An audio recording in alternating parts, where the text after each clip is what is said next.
We are now flying over some of the wilderness areas of northwestern United States and Canada. Here there are thousands of square miles of uninhabited wilderness that is still unexplored.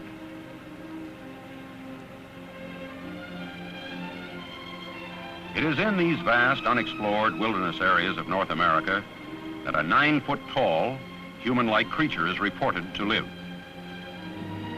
This is the home of the Bigfoot, or Sasquatch, as the Indians call him.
I'm Jay Smith, and it's my job to give you a first-hand report on Bigfoot.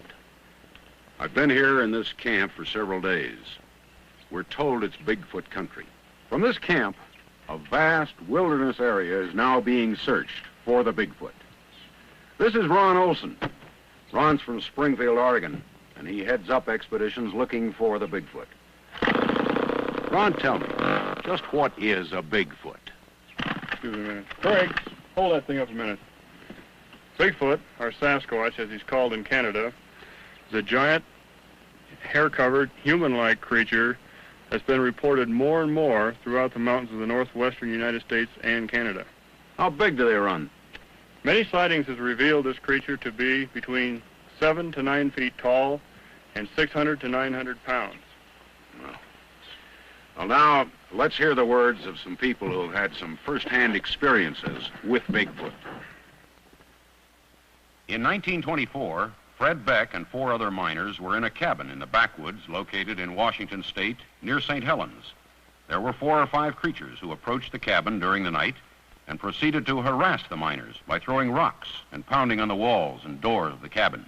In those days was big shoulders and small hips and hairy. They was, I call them a black turned brown by the sun, outside hair. That's what I would call them to be. And muscular. And they looked like they was about 8, 9 foot tall. I no way to tell. Another miner and prospector, Albert Ostman, in 1924 was camped near Toba Inlet in British Columbia. While asleep in a sleeping bag, he was picked up and packed several miles. Daylight found him in a small valley encircled by cliffs. This was home for a family of these creatures. He was able to escape after 6 days by getting them sick on a box of snuff. Now let's listen to Mr. Ostman's experience. Well, there was 4 of them, and none of them look alike.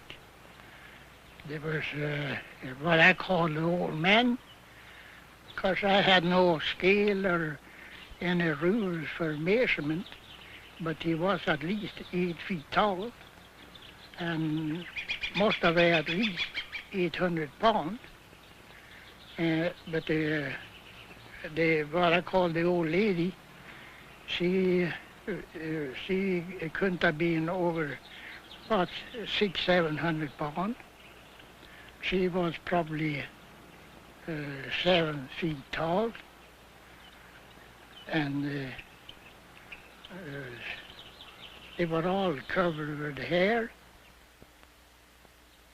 By 1956, there had been several such reported sightings, which had been reported in small local newspapers. Mr. John Green, publisher of a newspaper at Harrison Hot Springs, British Columbia, began investigating some of these sightings.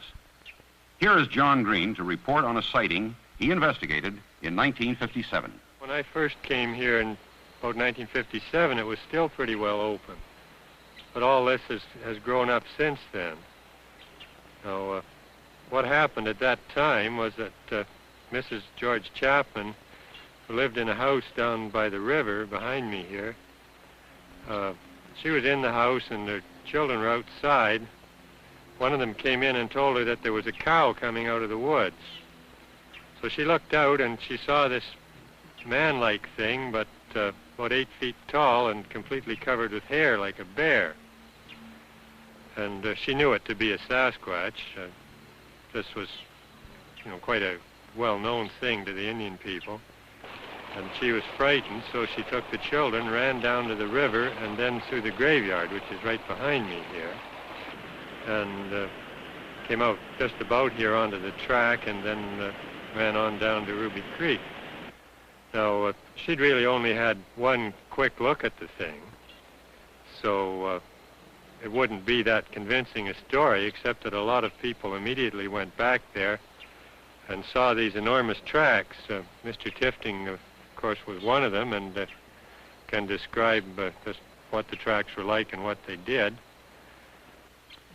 Well, he came through the bush into the shed, or the lean-to of the house, and there was a barrel of dried fish with smoked salmon rather, and he broke the barrel, and there was some fish eaten there and thrown around, and then he went down the river bank and apparently took a drink, and then come back up on the other side of the house, through the garden patch, and up to CPR fence, and stepped with 1 foot on that side of the fence and 1 foot on this side of the fence.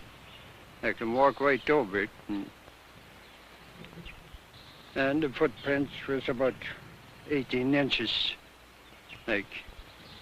And then he went across there and over to the next fence there and went right up the hillside. And that's as far as we could follow it. As John Green and others began to seriously investigate reported sightings, they found that many aspects of the sightings were the same. One of the first detailed drawings of a Sasquatch was made by Mrs. Myrtle Walton of British Columbia. Her father, William Rowe, had the unique experience of being able to watch a Sasquatch at close range. Mrs. Walton now tells us how it came about. My dad come and asked me to draw a picture of this animal or human for him. He called it a Sasquatch, so he could send it to this John Green, and I drawed the picture for him, and just exactly the way he told me he wanted it drawn. There was a few things he changed on it, like he made the arms a lot heavier, and the head was different, and the breast was different, and the back part was different. So between the two of us, we patched it all up, and we sent it to John Green. As the interested investigators became better known, there were more and more sightings and evidences being submitted to them. Mr. Richard Grover, another investigator, reports on a sighting in a residential area just outside of Tacoma, Washington. This is the site of the Fife Heights incident. One morning, approximately 4 o'clock, Dick Hancock and his friend came along this road, stopping the car right here when they saw a huge creature behind that sign over there. It was so tall, its head was above the street sign. The creature took approximately 3 steps, crossing the road. It was blinded by the headlights, and it almost bumped into this sign. As it sidestepped, it caught this sign before it went down over the hill. This is the sign that the creature struck, and it bent it like this, leaving these indentations or scratch marks. It has been estimated by experts that it took 500 foot-pounds to bend this material.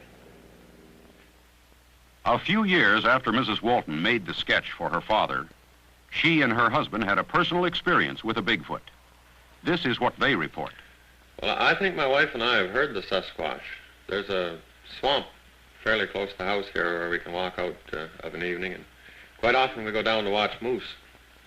And One night we were down there and there wasn't any moose around, which was strange because in the summer every night there's moose in the swamp. And it was just before dusk when across the swamp we heard this screaming cry. There were 3 cries, screams, or horrible screams, or whatever they was. One after the other. There was silence between, and everything was just dead quiet afterwards. Just made the hair crawl on the back of your neck. We didn't see anything, but I've heard every animal that lives in the locality at different times, and it wasn't any of those. And if I was asked to describe the sound, I'd say it was a kind of a screaming cry, and it seemed to have anguish in it. Anguish was the thing that stuck with me. Here is an approximation to the sound that they reported hearing that evening.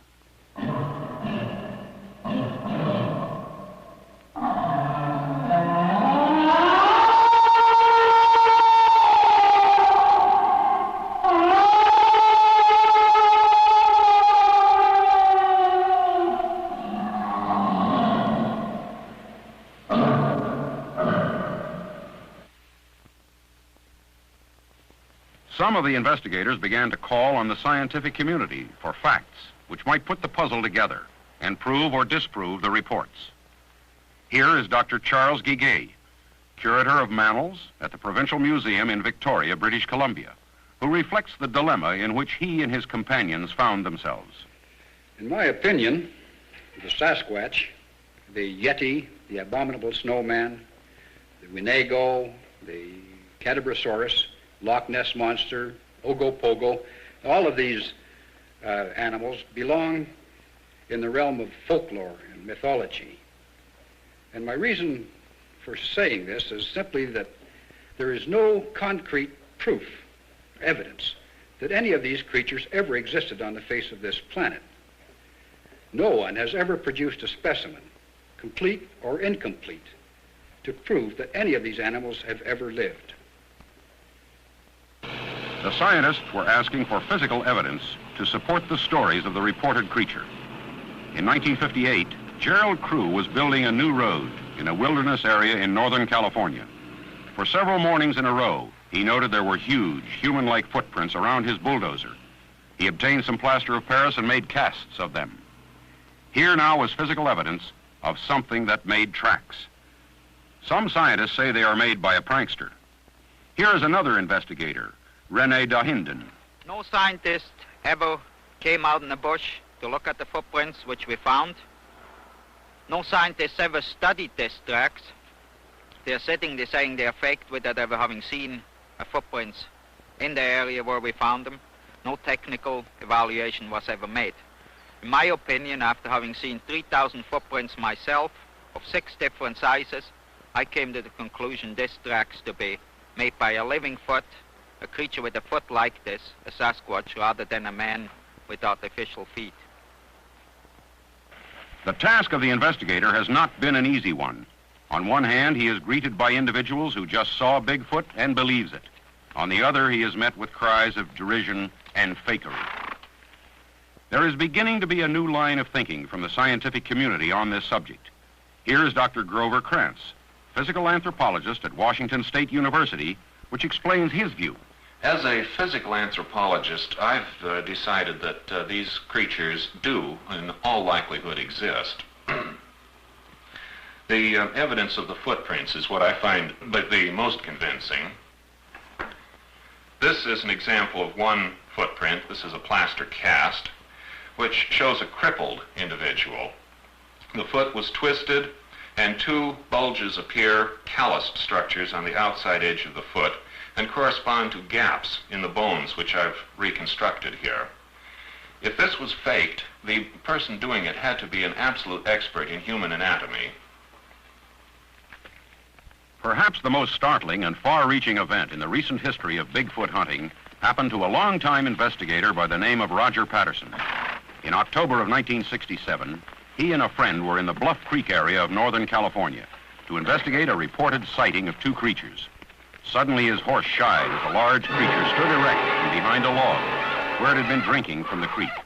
Patterson grabbed a 16mm camera from the saddlebag and jumped from the back of the rearing horse to take the following pictures.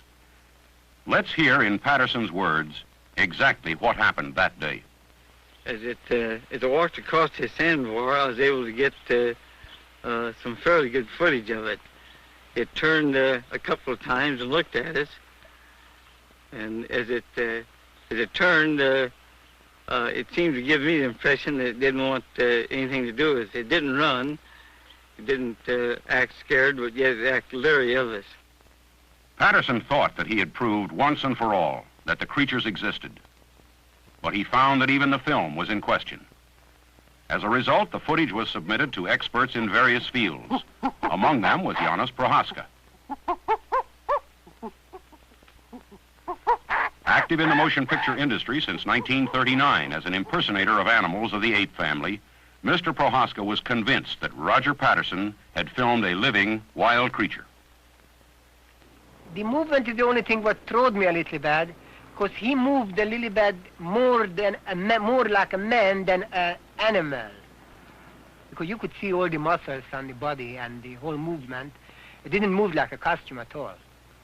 And the size of it was enormous big size, so I don't know if they find a big man like that. Mr. Prohaska, you mentioned that the creature did not move, as if it were a costume. Do you think it would be possible to create such a costume? That would be a difficult... I don't think so. Because that costume, if it would be a costume, that would have taken such a long time to put the hair. You should put the hair by glue them on. That would take about 10 hours, the whole makeup job. And it looked to me very, very real. I'm doing now this since 1939, and if that was a costume, that was the best I have ever seen. Ron Olson of the North American Wildlife Research Association has studied the Patterson footage as much as anyone. Ron, what did you see in this footage? Well, this footage proved to me that these creatures are real and that they do exist. Now, how tall would you estimate that one to be? This creature was estimated by scientific methods to be about 7.5 to 8 feet tall. He was taking a stride of about 47 inches to 65. After he became spooked or more scared, he stretched to 65. Now, how does the length of that stride compare to, well, let's say the average stride of a man? Well, the average stride of a man is about, maximum stride of a man would be about 3 feet. Now, that arm appears to be proportionately longer than, say, a human arm. Have there been any estimates worked out on that? Yes, there has. The arm is, and always has been in all sightings, in all cases, definitely longer than a human's. Here the creature shows large pendulous breasts. The indication here, of course, is that it is a female creature. Do you expect to capture one of these? Well, this is, of course, I suppose you'd call the finale of our whole program is to make a capture. We want to make a live capture, and with this, we are using tranquilizing equipment. We hope to bring one of these things in with a live capture, live and unharmed, to prove once and for all that this does exist. And since it does exist, maybe then there can be laws and things passed to protect these creatures so that they'll never become extinct. In the past 2 years, there has been a new undertaking by all concerned investigators to consolidate all of their data. All new sightings are investigated and reported on a lengthy questionnaire. Then this information is programmed into a computer.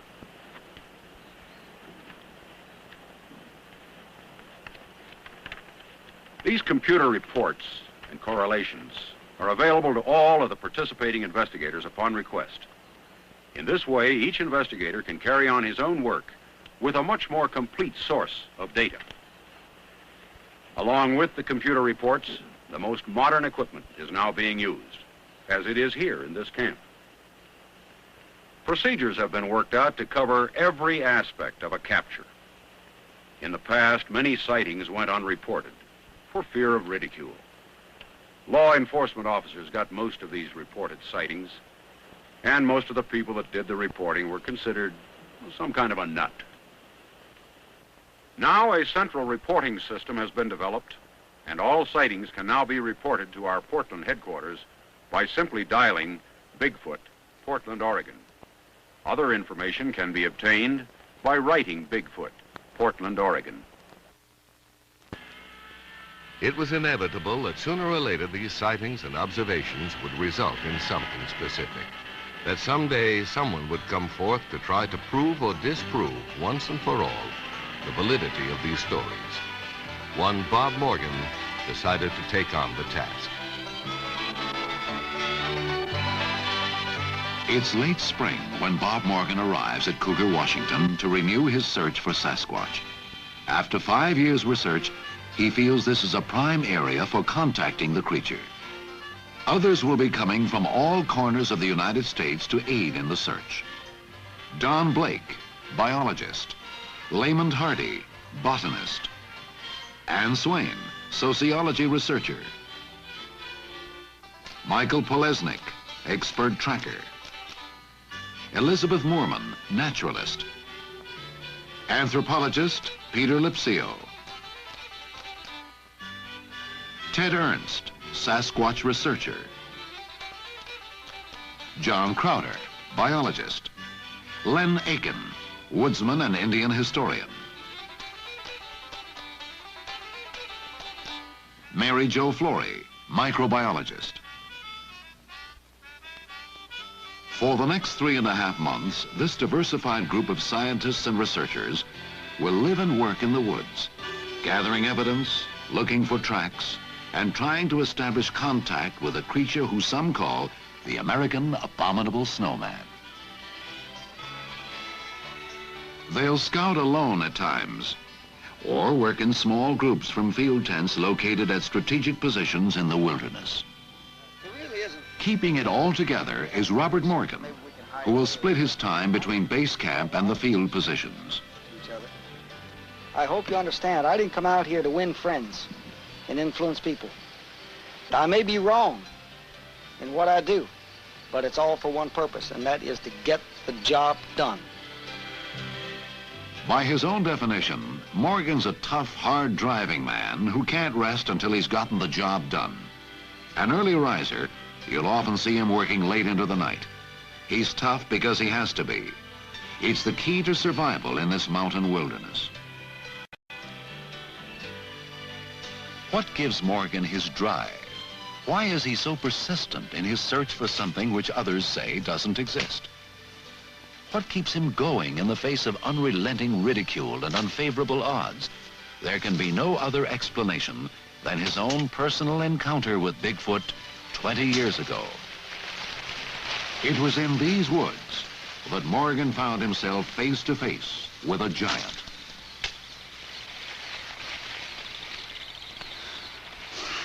Well, it all began for me in March of 1957 when I was hunting in Mason County, Washington. I saw a creature there, came face to face with it. The most man-like looking gorilla I'd ever seen. This is how I described it because I didn't know. I'd never heard of Bigfoot, never heard of Sasquatch, the Omaha, or the Yeti. I had never heard of any of that. And all of a sudden, I came face to face with this creature, about 40 yards away, I guess he was. And he had the most knowing look on his face. His eyes. I remember the eyes, I think, more than anything else. And then I discovered, much to my surprise and shock and dismay, when I tried to report it, it was treated as though it was a hoax, as if it were a joke. This creature does exist. It's here. It's all around us. We can learn from it. And yet modern science has turned its back on it. They don't want to know about it. Now, that makes me madder than hell. We are told that giants live only in storybooks and dreams. If this is the case, then a lot of people have had the same dream about Sasquatch.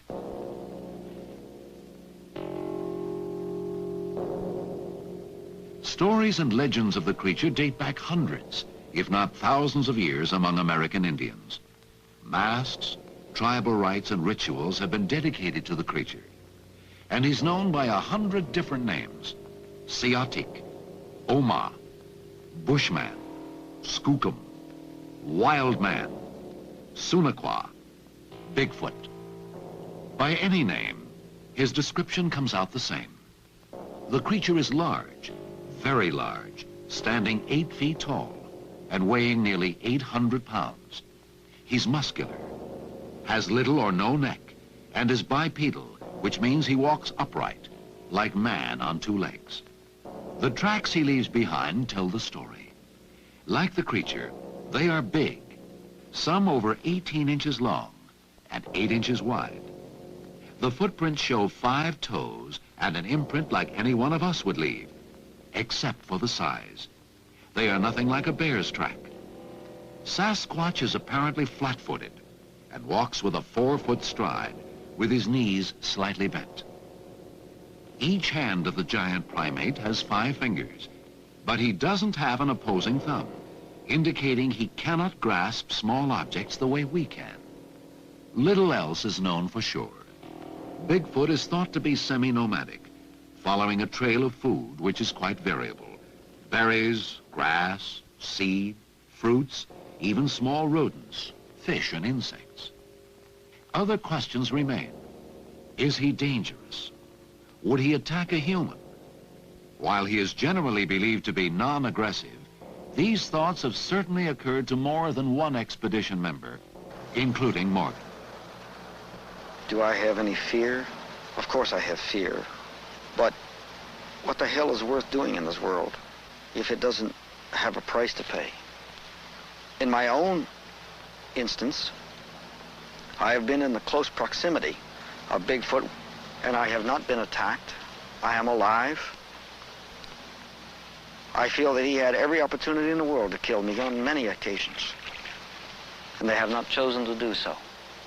I have respect for this creature, but I don't fear him per se.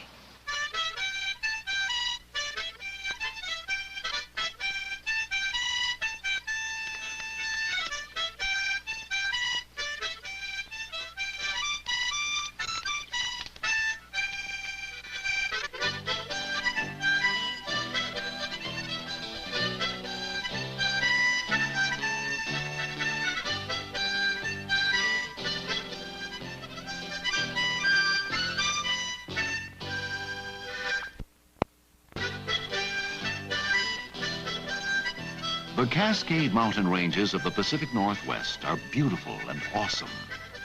If giants like Sasquatch do exist, this area would make ideal living quarters. There's enough wilderness left between Northern California and British Columbia to harbor a sizable population of the creatures. In Washington alone, there are millions of unexplored, uncharted acres. It's big country, where distance is measured in time rather than miles, and where even man must fight for survival. The territory is made up of dense forest, tangled brush, and rough terrain. And a few steps off the trail, anyone, including a large creature, is swallowed by the forest.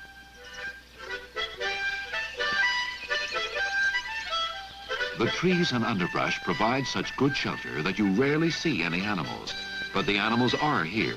You can feel their presence. You can follow their tracks if you're skilled. And there, among the tracks of elk, wolves, and wildcat, are the gigantic human-like footprints of Sasquatch, and they cannot be denied. Tracks that give monster stories credibility. The forests of the Pacific Northwest have been claimed by the loggers. But where the logging roads have not reached, where the bulldozers have not swathed a path, the country remains as it was thousands of years ago, an untamed frontier.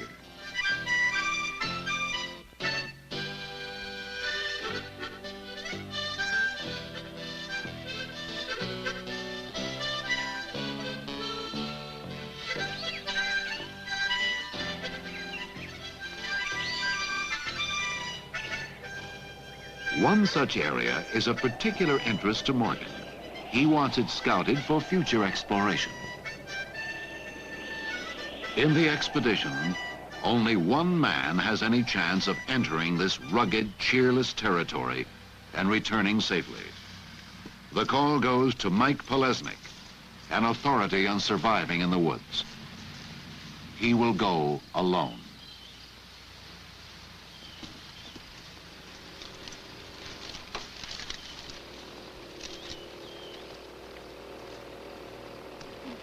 Okay, Mike, here's what the situation is. As you know, this area, as far as I know, according to the people who live around here, has never been crossed. They hunt the peripheries. One guy, as far as we know, goes up a short distance up this stream in order to fish, but they don't go in here. But the problem is, you see, the logging areas have surrounded this area. It's kind of a, you know, an oasis. So I've been wanting to go in here for 2 years. You have 5 days. Use your own time, use your own judgment, and the important thing is there's no possible way of radio contact or anything else. You're on your own. And all I can tell you is be careful. All right, if I get onto anything, I'll go ahead and stay right on it until I get a positive ID or establish communications in some form. If you're having problems, put up a flare. All right. Okay? And we'll, you know, take a bearing on that. Okay? Mm-hmm. That's it, my friend. You got all your gear? How much food do you have? 5 days. That's it.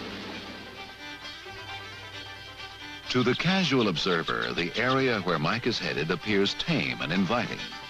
But an experienced woodsman like Mike knows that staying alert means staying alive.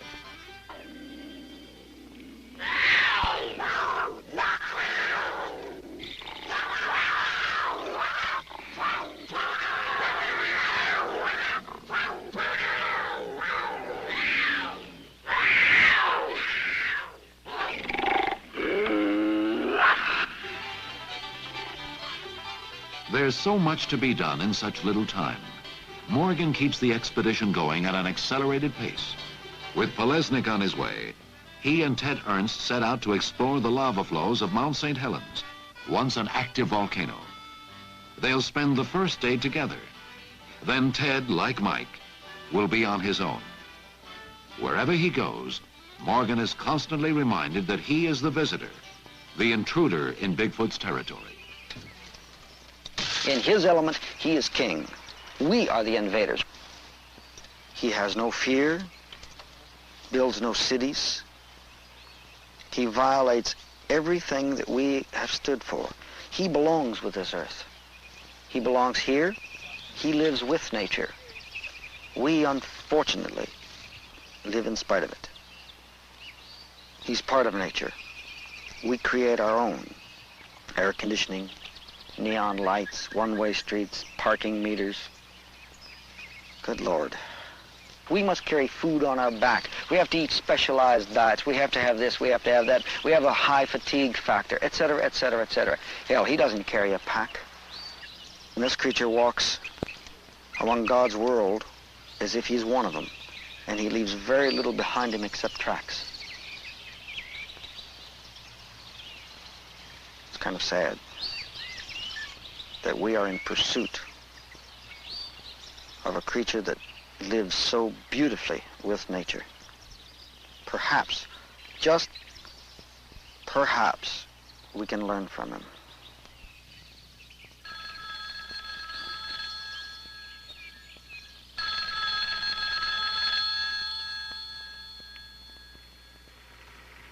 Morgan receives a phone call from a logger named Skip Wood. Good Lord, a 6 foot. Now, that was a 6 foot stride, huh? While clear-cutting acreage in Washougal County, Wood and several others were visited by a large, hairy animal. You haven't lost any loggers The creature, matching Bigfoot's description, no choker watched the lumbermen from a rock clearing above their camp. And they watched it for 4 hours. This is very intriguing because this is the second report now we've had within 2 months of cataloging and having the creatures come near, loggers during the day, which is extremely unusual. And I'll be en route within the hour. Thank you so very much. We'll get underway, and I appreciate very much your call. Have a nice day. Bye. Hot report, day before yesterday. Reports similar to Skip Wood's have been on the increase in recent years as civilization creeps deeper into the forest. They're not just limited to the Pacific Northwest. The skunk ape of Florida, the bush monster of Idaho, the Sunaquah of Canada, the Yeti of the Himalayas, all bear a striking resemblance to Bigfoot. Could it be that these creatures are cousins, members of an evolutionary strain unknown to modern man? And does it roam these woods with bear and other wild animals? Morgan wants to find out.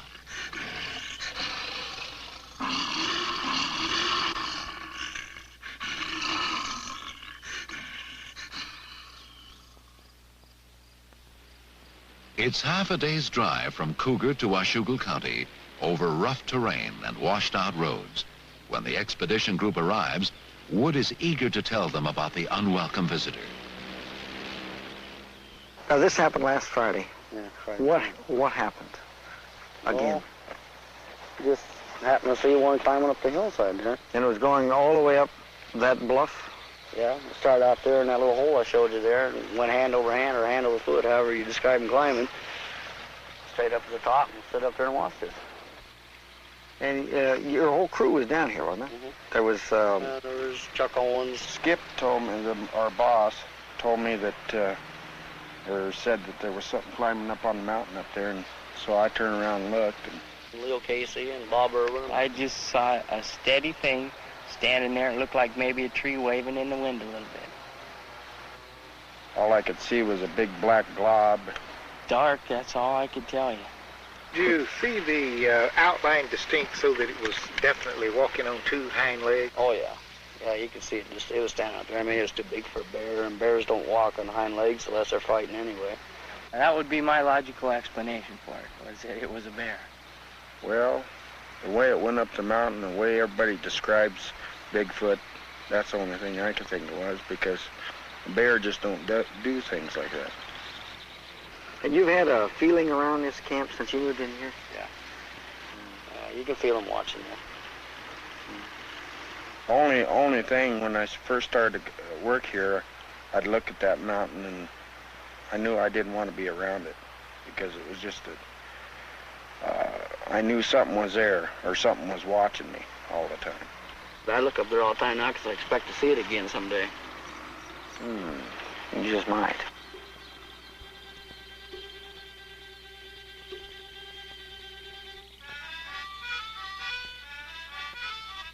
The loggers want nothing further to do with this or any other Sasquatch. So Morgan and Elizabeth Moorman set out alone for the rock face where the creature was seen.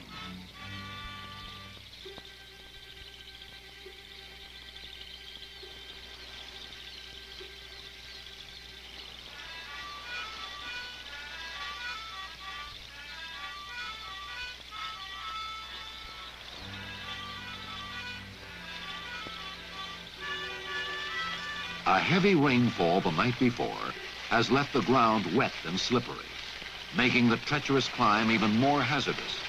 They must make their own trail as they go.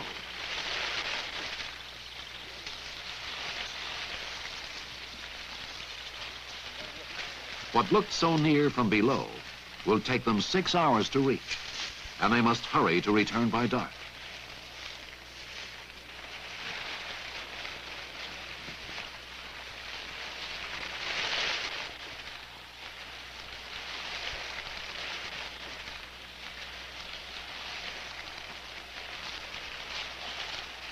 Reaching the summit, the pair finds little more than a spectacular view.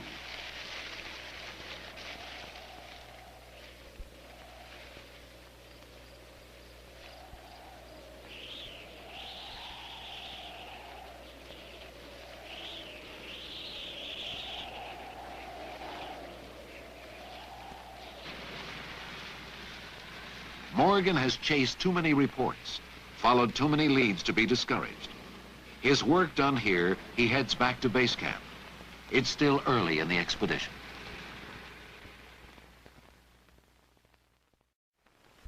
We both believe that we... Before our saw film Bigfoot. crew arrived, expedition member swear it. Ann Swain had what might have been the first Sasquatch sighting of the expedition. She recounts the incident. I turned to my right and I looked down at the end of the creek, and as I lifted my binoculars, I saw this huge black form. And I just froze, and I looked, and maybe 3 seconds passed. And I put my binoculars down. I was really excited. I didn't know what it was. I saw it. It was large, and it was behind these bushes. And I put them down, and I called to Bob, and as I put them back up to look again, it was gone.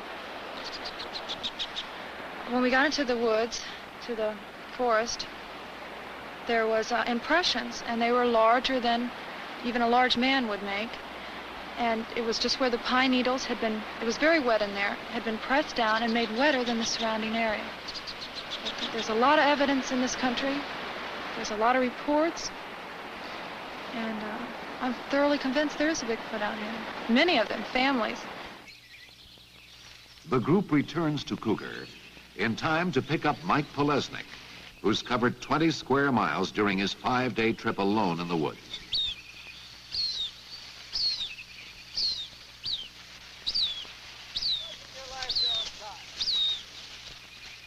I got something for you. On his way out, Mike found large, barefoot, human-like tracks. It's exciting news. Coming out of the woods, next to the berries, and there were still berries on the ground. Not that long, barefoot. He was flat-footed. I thought they were human, but I went back on my way down. I don't think they are. Okay, how far off the road are they? It's pretty close to the mountain. Quite a ways up. No, it's not a long ways up. It's right there where the trail begins. Can we get Pete Lipsio in there? Yeah, I need to see him. And how about up on the mountain? Oh, man. 3 hours going up. A cat come in the first night. The second night he come in closer. And the third night I left. I think he knew I was scared. Okay. Told you I'd find something if there's something there. All right. All right, by the way, I think... Large human-like footprints on the trail in an area where Morgan suspects Bigfoot could be. 2 caves. This might be the breakthrough the expedition has needed. Certainly, it could mean one or more of the creatures is in the area or has been recently. Can't get to him now. The risk of sending Mike into such a dangerous place has apparently paid off. Yeah, that's a good place for you. Been eating well? Yeah, berries, strawberries. Tear you apart in there. And there's snakes. Good Lord, everywhere. Rattles? Yeah, when I left the camp, I wasn't 50 feet when I left that morning. And almost got me. Right off the road? Where Right on the trail. Right on the trail from camp. So the snakes are everywhere. The loggers have worked. It's dangerous because the trees are sharp edges sticking up like this. If you stumble and fall, it's all over. One guy could go in there and never come out. With fresh tracks to be examined, the group wastes little time back at base camp. Just long enough for Mike to get a beer and doctor his feet, which blistered during his journey. Earliest reports of tracks found in these forests date back to 1811. A trapper stumbled across footprints 14 inches long and 8 inches wide.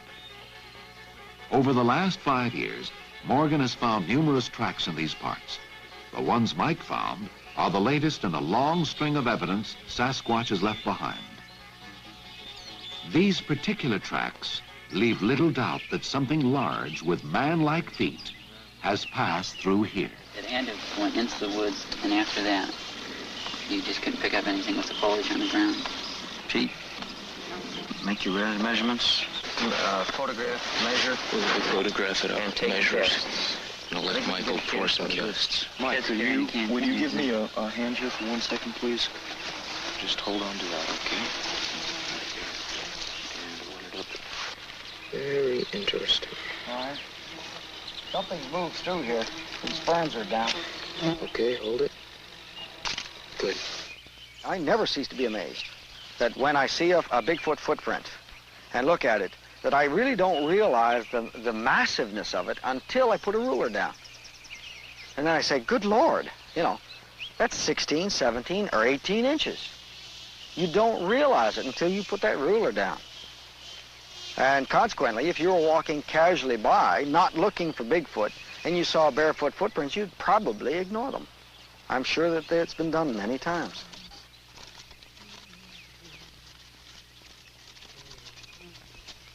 As a plaster record of 2 of the tracks is made, the mood of the group changes. It goes from elation over finding the prints to anxiety.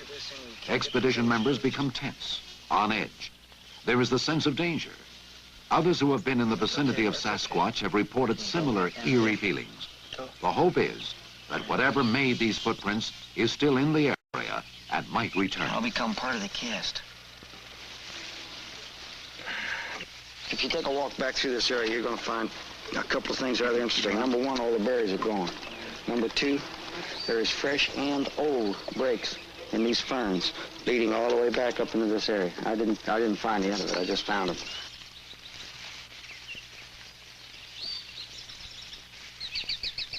It would be senseless to send a scouting party into the surrounding woods. The tracks are now several days old, and there are too many places around here to hide. So the group heads back to camp, satisfied with what they've uncovered. By early August, Morgan has gathered enough data about Bigfoot in western Washington to warrant new plans.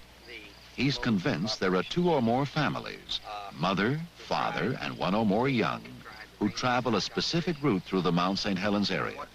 Minor changes in field positions will place the researchers right along this movement route. We're going to tighten up. As you know, when we first came out here, we thought of 3 migratory or movement route patterns. We've pinned down one that seems to be used now. So rather than ranging out now, it's time, I think, to move in closer. If you can't find the creature, Morgan likes to say, let the creature find you. You can do what you want during the day, you know, do your normal tracking and ranging out during the day. But in the evenings, in the early morning hours, set your alarms, and from pre-dawn till perhaps 2 or 3 hours after dawn, I think we should be especially aware. So I'll show you the way we're going to do this. Don, you and Lehman are going to take...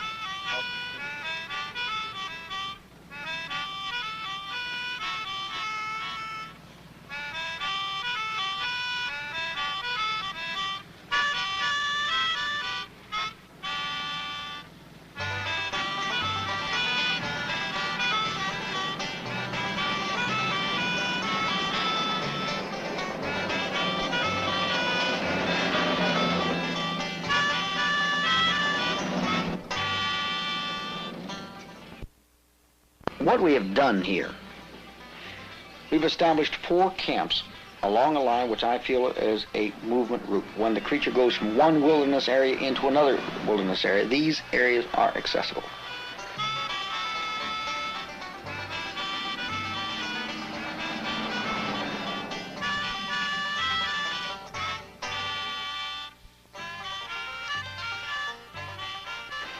I cannot go into the total wilderness areas because we are not logistically equipped to do so. Here I'm trying to get him a little bit on my ground.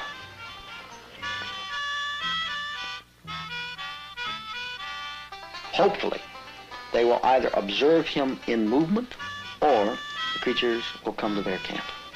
I ask my people to be in from 6 p.m. to 6 a.m. to be awake, aware of what's going on around them. Now, I do not permit firearms in the field. I don't feel it's necessary. I feel that if a creature like this wants you, your firearms are nothing more than an iron teddy bear, because he's going to get you. So certainly there can be a time when this creature could be dangerous. But if you don't want to get wet, stay the hell out of the water.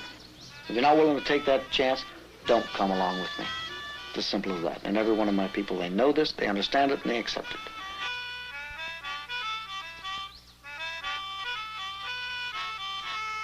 Now, out of the camp, the people will robe during the day. and they go within certain areas that I've assigned, and they rove around, and the biologist and botanist are doing their job, which is an updating, constant updating. I'm getting a constant update of what food is available, what succulents are available, what animals are moving where. The biologist, the tracker, is telling me what animals are feeding on. I'm constantly aware of what is happening out there. What is the weather like? What animals have been eating by their defecations, the browsing, whether or not the animals are in abundance, are they sitting still, are they moving? Where do they water? I'm constantly aware of everything that's going on out here.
We come right back to the basics again, to the cynical, ruthless point, and this is produce the creature. And everything else is all nice, it's interesting, makes life very exciting and so on, but that's about all it does. Morgan has driven to the Canadian border to confer with two men who are chasing Sasquatch through British Columbia, where creature sightings have become commonplace. Rene Dahinden lives here year-round and has been on Bigfoot's trail for 2 decades.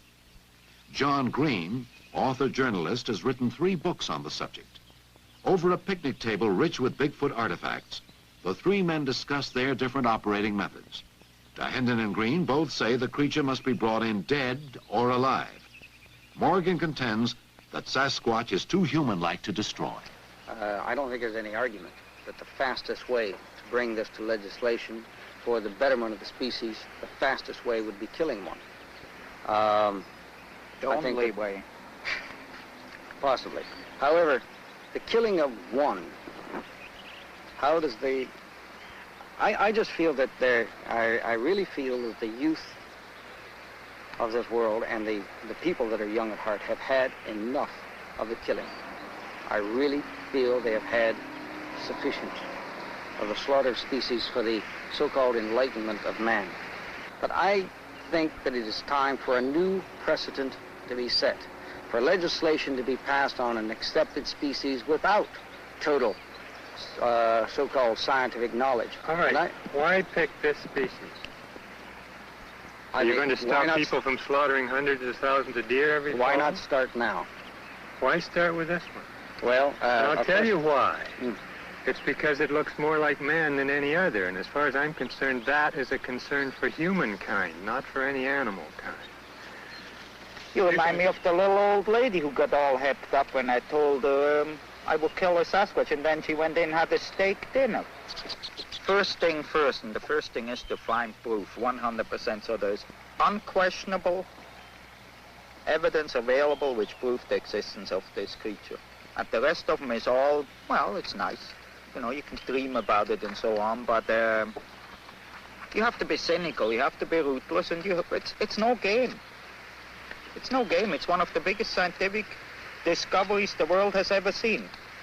In an anthropological and probably zoological and biological sense, and might revamp or turn over the whole theory of evolution and everything else. But that would flip our lid, to put it bluntly. But I would rather... So therefore, you know, never mind the philosophical discussions, I say go grab him, any which way. I would rather lose than win that way. Well, you know, if you're in this business 20 years, you haven't got time anymore for no. I'm in this to collect the Sasquatch, dead or alive, to prove its existence, and, you know, that's all there is to it. While Morgan is away, a local resident discovers large impressions practically in the expedition's backyard. Mike Polesnik and Layman Hardy visit the area to see if the tracks will yield other clues. Like a team of detectives, they scour the area, and their efforts pay off. Apparently something large was walking along this frigid mountain runoff, perhaps to cool off from the heat. And while walking, slipped on a moss-covered rock, leaving several hairs and a large impression in the stream bed.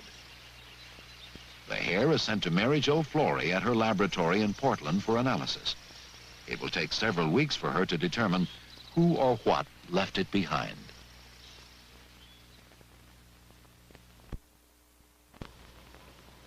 Like sand in a giant hourglass, the melting snows of Mount St. Helens are a constant reminder that summer is slipping away.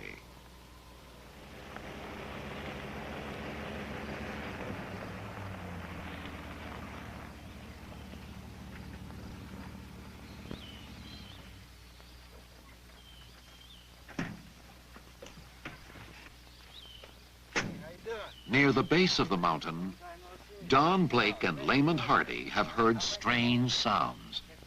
Loud, piercing screams, which they cannot place. Morgan has sent Len Aiken to investigate. They didn't sound like birds, and I couldn't imagine it being a cougar, because it didn't make a noise like the cougars we hear it back home. And of course, I don't know all the noises that elks and deer make. It's possible. I know that it's too early in the year for elk. Elk will start, you know, in rutting season starts about mid-September, October. Yeah. So it's early for that. What did it resemble? Anything or? It was not a human-type scream. It's the type that I've heard chimps make. It's sort of a chimp-type scream. And, completely. I'll go along with that. It did sound like the kind of noise that you hear a chimpanzee make when, say, you're taking something away from him, you know. Not an alarm, just more of a... frustration type. Yep. But it was quite a little distance off. It was probably as much as a quarter of a mile in September. While scouting nearby terrain, Aiken and Blake discover a lava tube cave, one which no human has ever entered.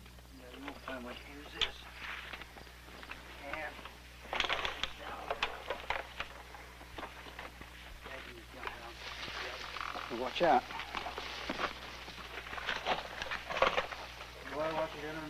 Yeah.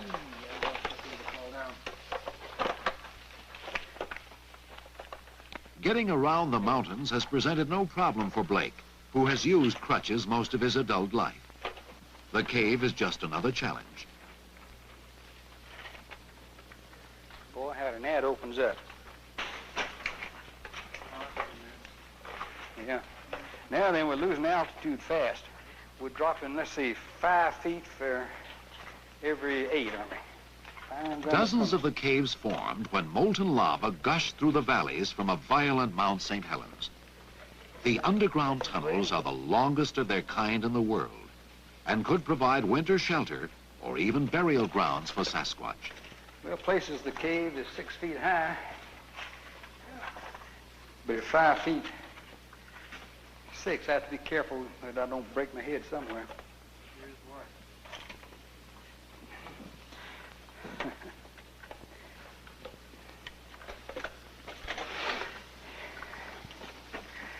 You can't even see the end of the galley here.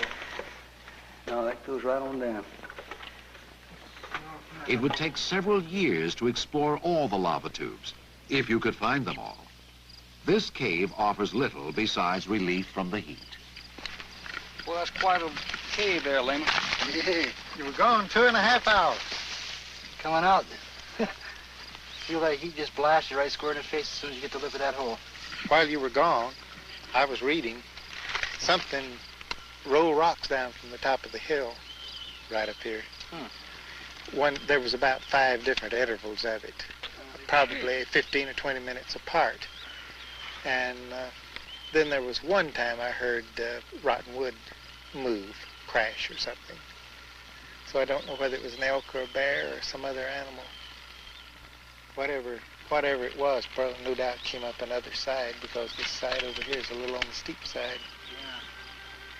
At the heat of this sun, though, most anything up there would be under those trees. Yeah. Probably was navigating under the trees. They got more brains than we've got. Could it have been Bigfoot? He's been known to throw rocks at people before. Or could the giant creature turn out to be a giant hoax? Unlikely, in the face of countless reports by people who say they've seen him. People who have nothing to gain by fabricating a story. People like Patty Carter, who as a young girl was befriended by a young Sasquatch. Patty, it was a couple of years ago, I guess when we first met. And you told me I found an intriguing story about what happened to you when you were a child.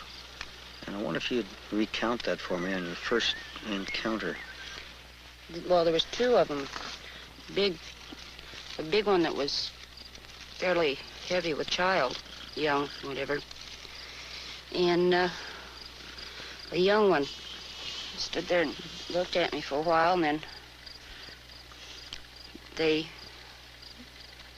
come down to the creek, got a drink, and then they left. Anyway, they come back about every week. And got so I'd take them down some venison sausage Daddy made. And they'd eat it, and they'd throw sticks and rocks and stuff, play catch with it. With who? With you? The young one, yeah. We wouldn't throw at you, would No, just to me. Very gentle. Underhand type motion. Very, very gentle. Did you ever throw it back to him? Uh-huh. And then what would he do? Pick it up and throw it back to me again. And how long would this go on? A couple hours, like playing catch with it. The female, it had its baby not too terribly far from me. It's like, about 25, 30 yards, I imagine. Was that in a cave, or was it No, out it was building? it was by the creek, by the stump, behind the stump. Behind a stump. Did the creature make any sound? Well, no more so than anything else would, giving birth to a young one. It hurts. And then what did the creature do?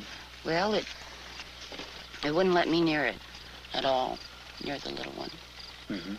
And she cleaned it off and picked it up with this way, held it next to her, real close to her. Do you think that these creatures are animals? No, they are not. They're human.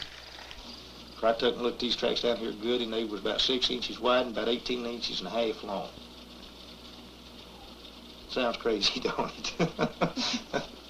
But it's true. What do you think, Annie? What do you think it was? I don't have no idea what it was. But you know something was there? Yeah, I had never heard of Bigfoot at the time. I'm scared to death.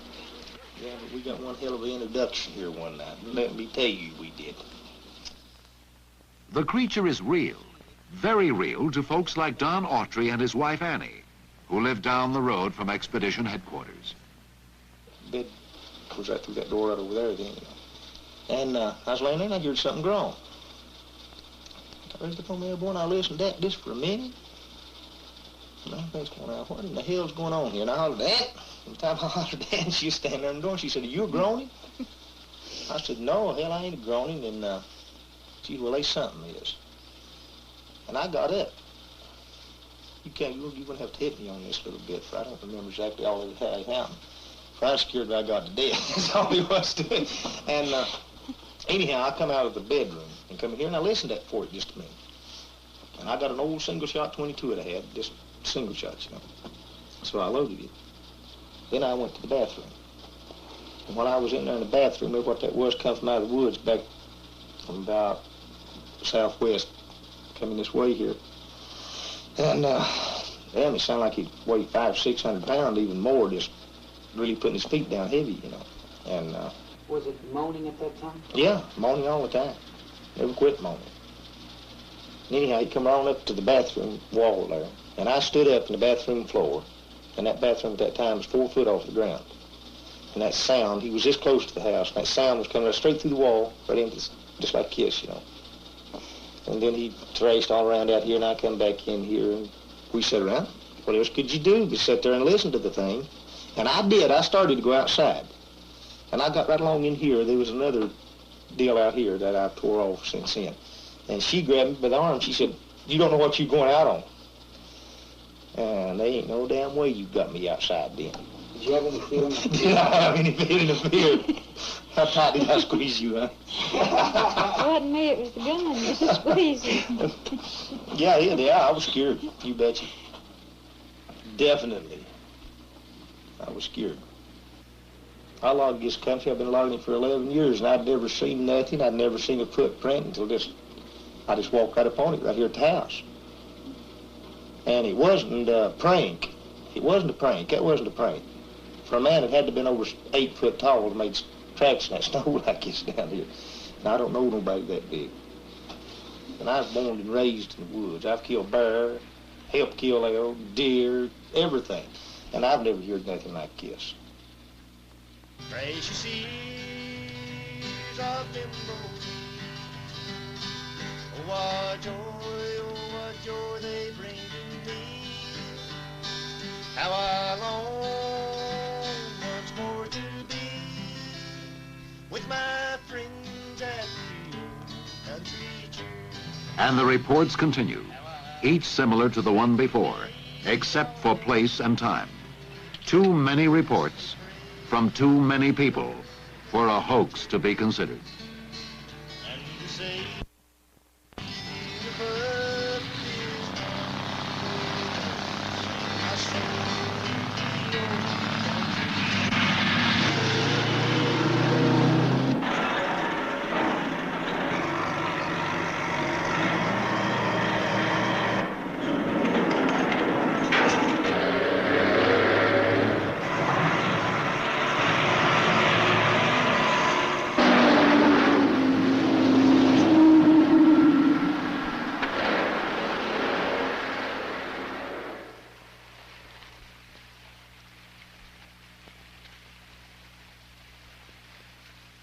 I believe that this could be a possible area for him.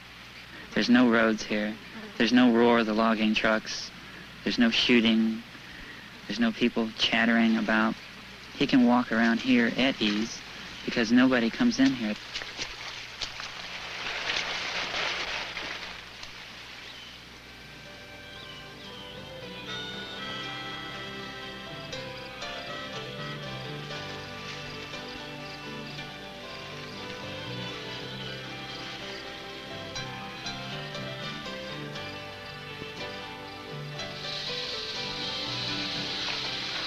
Despite warnings not to go, Morgan and Polesnik returned to the untamed area the tracker explored earlier in the summer.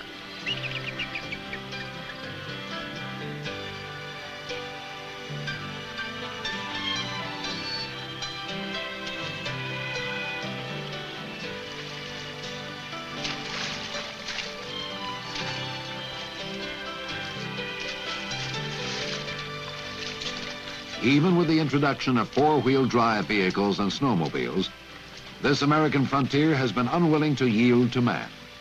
The pair has food for 7 days. The snakes are everywhere.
Did you give him back the map last night? Back up in the side pocket.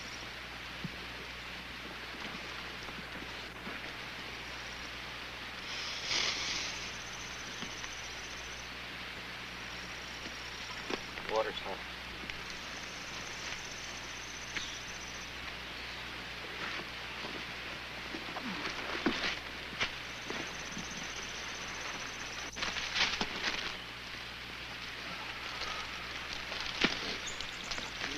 Combination there? Yeah.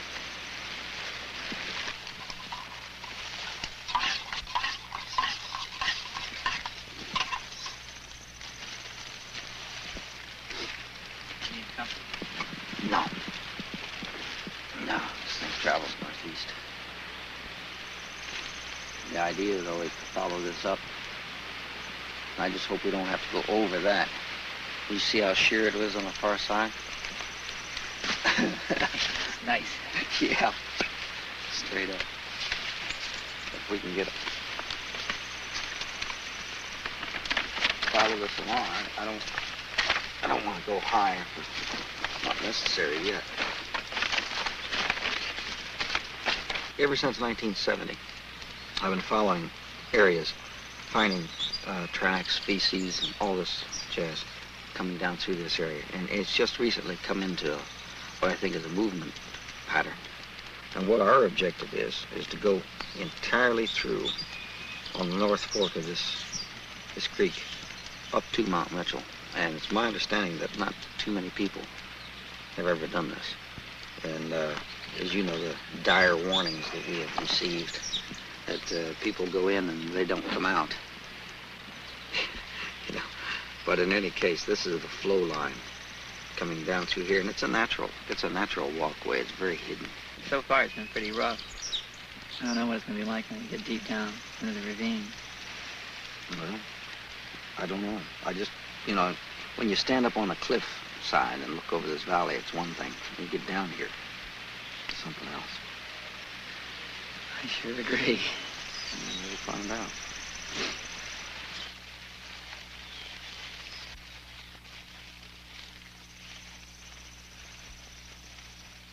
Well, Bob, I sure could have had a better choice of people to go out of this world with.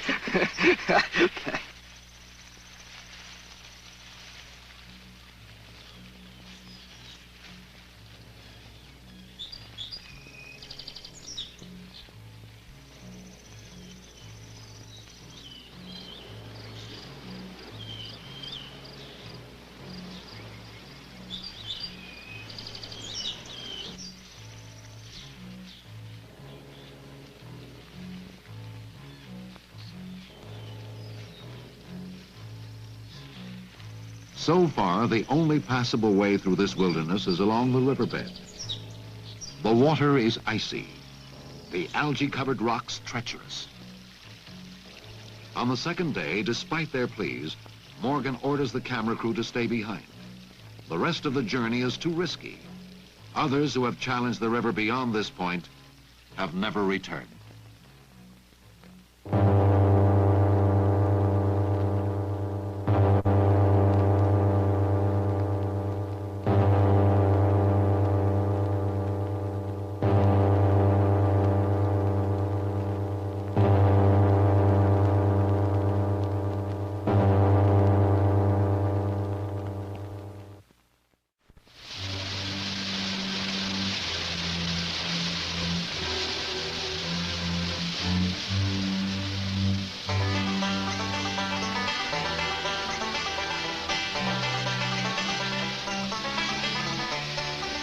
The intense heat has driven Elizabeth Moorman to seek refuge under nature's own shower.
for out here, Bob?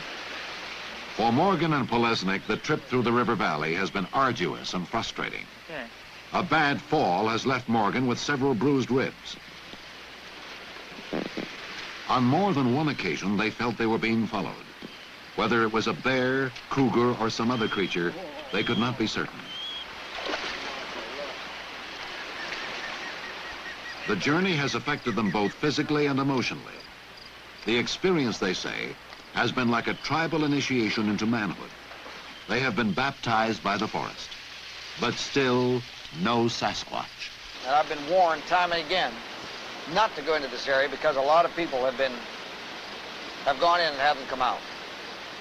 Well, like anything else, you go in and find out why. Find out for yourself, then you know. It's not a matter of someone telling you. And we discovered that coming up along that river, for instance, it was like stepping back in a time machine.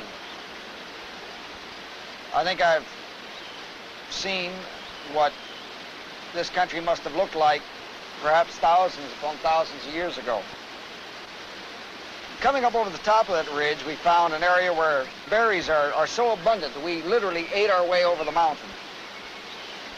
But when we crested that ridge and started down in this area, for the past few miles, the area took on another character. It took on a forbidding, foreboding aura. And I just knew damn well we weren't welcome. And literally, every step of the way, Mike and I, you just know, if you make a mistake, there's no way in the hell you're going to come out. But it gave us a new awareness, a new respect for wildlife, because the deer and the elk and the bear, they live with it every day. But I am convinced, and I welcome anyone that is a skeptic on it to come along with me. I'm convinced that this area, there's no problem whatsoever for a creature like Bigfoot to live in almost a Garden of Eden without any worries about man. There's very few men ever enter this area.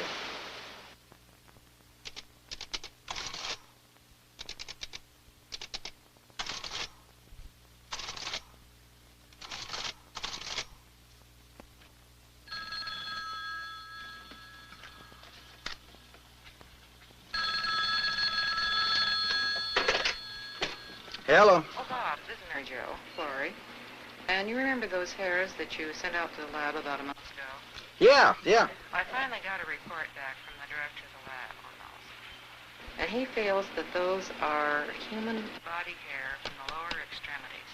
From the lower extremities? Of course, it doesn't confirm absolutely, but it certainly is highly indicative. Well, the circumstances under which they were found, is very well documented. And I think the chances of that being Homo sapien is very, very remote. Well, I am inclined to agree with you. Thanks for making this a very good day. Bye-bye.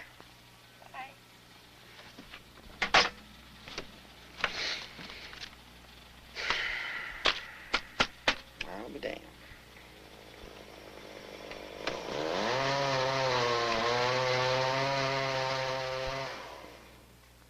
August sizzles on.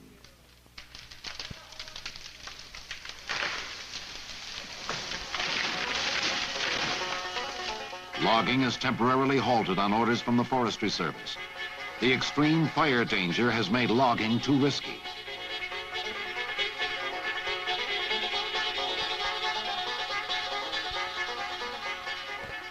The town of Cougar, which mirrors the lumber industry, becomes deserted. Day after day, the temperature touches 100 degrees. Morgan is warned the forests may be closed to everyone, including his researchers. But for now, the expedition is allowed to continue. Still, no rain in sight. What I saw, Bob, was located on the far right side of that mass of trees. It was large enough for me to see with the unaided eye. John Crowder has seen something he can't identify on a ledge near the snow line of Mount St. Helens. A strange sense of fear had invaded his camp shortly before the sighting. It was a feeling no one could explain, like so many other things this summer. Big enough to see. Well, you know of the gray Bigfoot that's been reported in this area, but also I think we should be aware that there are, I believe, mountain goat up in this area. There's only one thing to do, and that's survey the ledge close up. Morgan and the others have made this climb many times before, on another mountain at another place in the forest. Morgan has become weary from the endless climbs and dead-end trails, but any feeling of fatigue he may have is no match for his unrelenting drive to find the Sasquatch. He's so close now, he feels nothing will stop him. All the signs are there, the tracks, screams, reports from loggers and residents.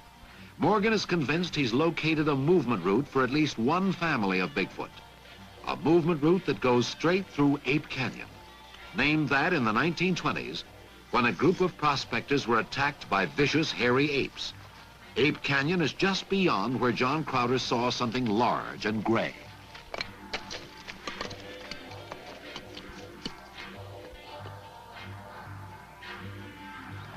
There's little relief from the scorching heat, and at this altitude, the thinner oxygen adds to the physical stress of the climbers. It's hard to describe the frustrations of having made the climb and finding little more than scuff marks. Morgan knows time is running against him. I think that next to closed-mindedness, I think time is our greatest enemy. Most definitely time. The lumber industry is cutting into the forests. Man is moving in more on his snowmobiles and his trail bikes, his four-wheel drive vehicles.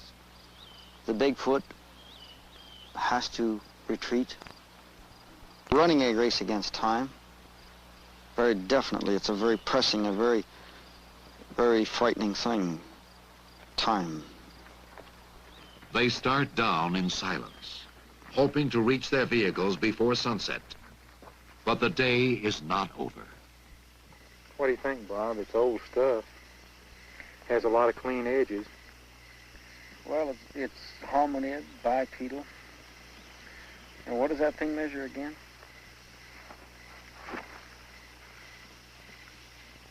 Oh, roughly 13 to 14.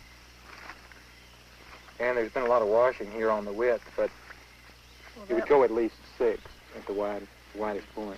Well, it's not where a few rocks laid and rolled away. We've seen enough of that up here. Add another mystery.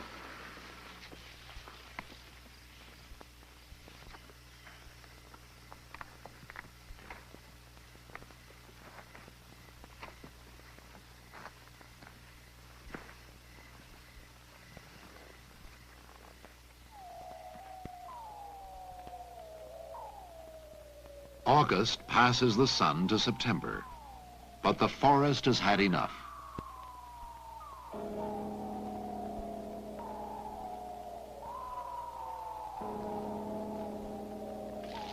A small fire breaks out not far from the main logging road, but a safe distance from the expedition camps.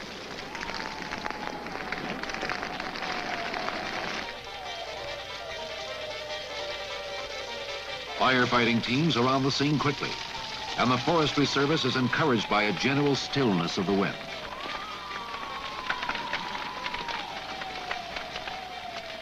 Morgan keeps in touch with the fire's progress.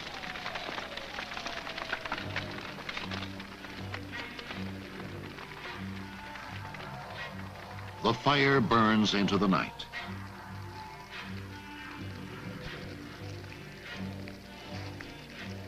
And the next morning, through self-generating winds, it begins to burn more rapidly.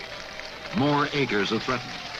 The Forestry Service calls for help, and the small band of firefighters turns into a sizable camp. Despite the efforts of 600 people fighting the inferno, the fire goes over the hill and into Ape Canyon.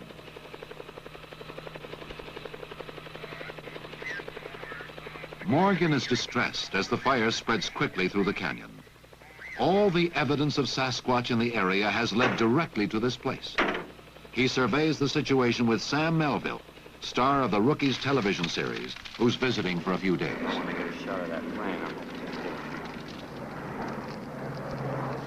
Talk about the fickle finger of fate. So we just had it.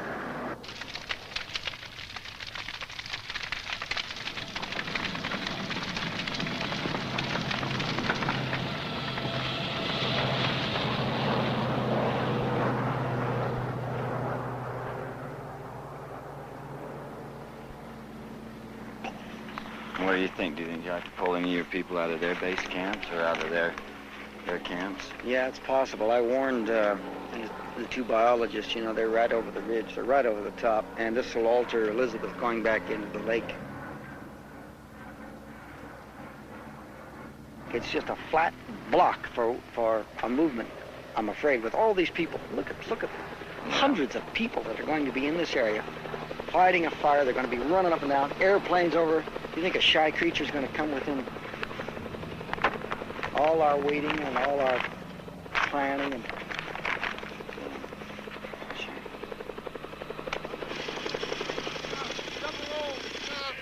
our whole damn concept was locked along that one route. And there's not. He may take the western route, may come around here, God only knows. But see, what we've been banking on, you know, the last several years is gathering information along this one route. And now with this cut in the middle right now, I don't know. I just, you know, I don't know how it'll affect the movement patterns. I don't know, but it's a factor that I hadn't counted on, for sure.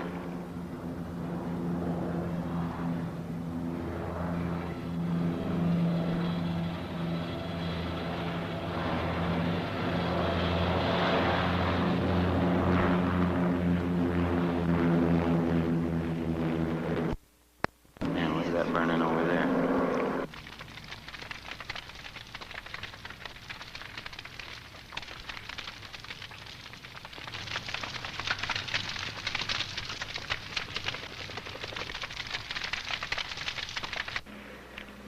Well, next year.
It's the end of the road for this particular expedition.